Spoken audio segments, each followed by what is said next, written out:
השאלה הזו לא מופנית לחבר הכנסת סמוטריץ', כי אני כבר יודע שיש לנו חילוקי דעות מאוד מאוד מהותיים, אז אני אפנה את השאלה כלפיכן. אני רוצה לחזור שנייה לתקופה שבה עוד לא הייתה מדינה, שהיו דיונים סביב השאלה אם בכלל צריכה להיות מדינה יהודית או לא, כשבאו"ם אמרו שיהודים הם קבוצה דתית ולא קבוצה לאומית, ואנחנו הרי לא נותנים מדינות, אמרו את זה בדיונים כשדיברו אם להקים מדינה יהודית או לא, אמרו כאילו לא, כן, אין נגיד מדינה רק לקתולים או רק למוסלמים. נכון, אלתרמן בזמנו כתב שיר בטור השביעי, הוא השווה את זה לעיקר שמדברים איתו שעתיים על איך מכונית עובדת, בסוף הוא אומר, אוקיי, הבנתי, הקרבורטור מתחבר לגנרטור, מתחבר למנוע, זה, איפה קושרים את הסוס? עד כדי ככה ההבנה הזו לא, חוסר ההבנה הזו הוא בסיסי. עכשיו אני רואה שהיום במדינת ישראל כל השיח סביב זהות יהודית סובב לגמרי סביב קרבה לאורתודוקסים. לא מדברים, כאילו, כמה יהודים, כמה אנשים כאן יודעים למשל מה זה השישות, או יודעים להכין חמין, או מכירים סיפורי עם יהודים. כל הקרבה, כל הדיבור על זהות יהודית הוא סביב החיבור לאורתודוקסיה. יש כאן, רבק, יש כאן שיעורי תנ"ך בבתי ספר. אפשר לחשוב, נגיד ביפן יש שיעורי קוג'יקי, בהודו יש שיעורי ודות ואופנישדות. אז מה... אבל הם קיימים. לא, אבל כן יש את הקטע הזה בבתי ספר. בעיניי. יש, אוקיי. בעיניי זה ספר מפחיד מאוד. כן, תכלס. ודרך אגב, רק שנייה.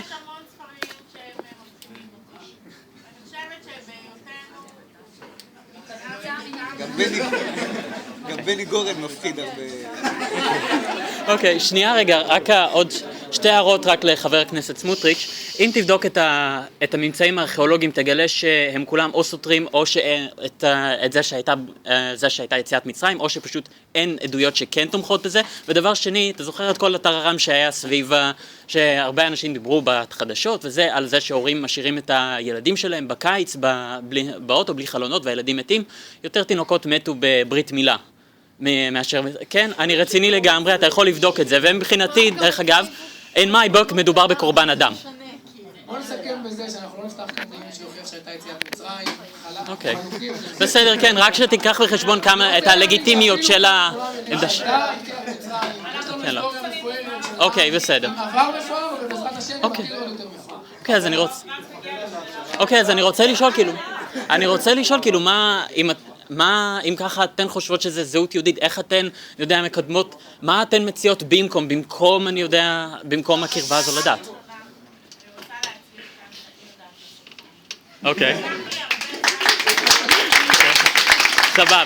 גם אני אפילו התפקיד שלי הקבוע בבית. גם המרק וגם החמין. זה לא שווה את זה. בסדר, אני טבעוני, אבל זו לא הנקודה.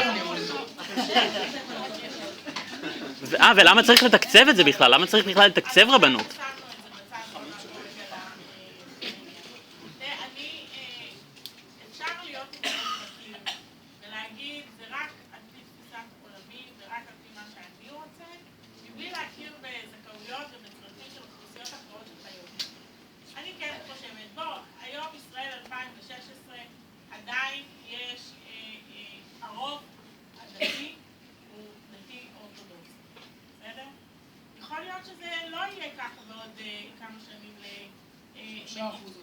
למגינת ליבו של בצלאל, ויכול להיות שזה יימשך ככה. עכשיו, אני באה ואומרת, לימודי התנ"ך הוא ספר מדהים. באמת, הוא ספר מדהים.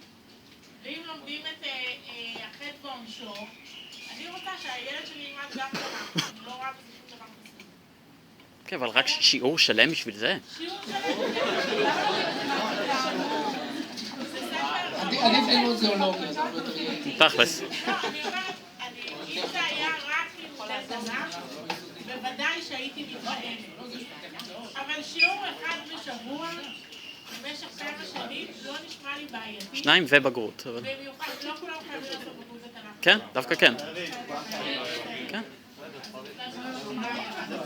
אנחנו צריכים להכיר את העבר ואת ההיסטוריה ואת הזהות הבסיסית שלהם. אוקיי, מה הקשר בין זה לבין תנ"ך? תנ"ך הוא אוקיי. ספר הספרים. בצלאל, אני יכולה לומר שיש דיונים בפאנל הזה על הצורך בלימודי התנ"ך, או הזכות הגדולה שיש לתלמידים ללמוד תנ"ך. אני באמת חושבת שזו זכות גדולה. באמת, זה ספר מהמם, כדאי לך לקרוא אותו. אוקיי, רגע. בצלאל, אנחנו לא יודעת חלוטין לגבי התנ"ך והמשמעויות שלו. אני חושבת שזה ספר מרתק. ויכול להיות שאתה יודע, אני ואתה לא קוראים אותו באותה קריאה, אבל מכיוון ששנינו יהודים, אני חושבת שזה ספר חובה, כדאי לכם לעשות שלו. אגב, לא רק בגלל שהוא מרתק, הוא התרבות שלנו, המוסר שלנו, העבר שלנו, ההיסטוריה שלנו. אני לא מכיר עם שיש לו היסטוריה כל כך מפוארת, שכל כך בקלות יוותר עליה. צריך ללמוד אותה. אגב, בסין אני בטוח שלומדים, בהודו אני בטוח שלומדים. מי שיש לו ממש לא. לאומית וזהות לאומית, מתחבר לעבר שלו, לשורשים שלו. עם בלי עבר אין לו עתיד, זה לא אני אמרתי, אמרו גדולים וטובים ממני. אתה רואה? יגאל אלון. אוקיי. יגאל אלון. יגאל אלון. אוקיי. שניהם גדולים וטובים בסדר. ממני, צדקתי בכל מקרה. אני חושבת שכדאי וצריך, לא רק כדאי כי זה מעניין, אלא גם צריך, גם למי שזה לא מעניין אותו, ללמוד תנ"ך, ללמוד תרבות יהודית, על כל מיני גוונים שלה. אני חושבת שאם כבר לימודי התרבות היהודית והיהדות בבתי הספר וגם במוסדות השכלה גבוהה הם לא מספיק עשירים והם לא מספיק מגוונים, אני חושבת שאולי אחת העוולות הגדולות ביותר שהממסד הרבני עשה לכולנו, שהוא הביא למצב שיש שאלות כאלה, כי הוא זיהה את התרבות היהודית, באמת העשירה, המעניינת, שמכילה גם ערכים, שגם יכולה לחנך לערכים אוניברסליים, סובלניים, של צדק חברתי, ועוד המון ערכים שטמונים שם, זיהתה אותם עם ממסד מאוד צר, מאוד מצומצם, שנתפס ככופה וכלא רלוונטי. ואני חושבת שאם אנחנו נשתחרר מהמונופול הרבני על הרבה מאוד דברים, כמו נישואים, גירושים, וגם אולי חלק מההשכלה וחלק מהדברים, אנחנו נמצא תרבות שהיא שלנו, שיש לנו לא רק תביעה עליה, אלא בעלות וזהות מאוד מאוד שלמה, ולא מתנצלת, ולא נרגיש כמו עגלה ריקה, וכמו כאלה שלא צריכים ללמוד תנ"ך, ויכולים לוותר על חלקים מאוד גדולים במסורת המשפחתית, הקהילתית, וגם הלאומית וגם הדתית שלהם. יש לנו זמן לעוד שאלה אחת אחרונה.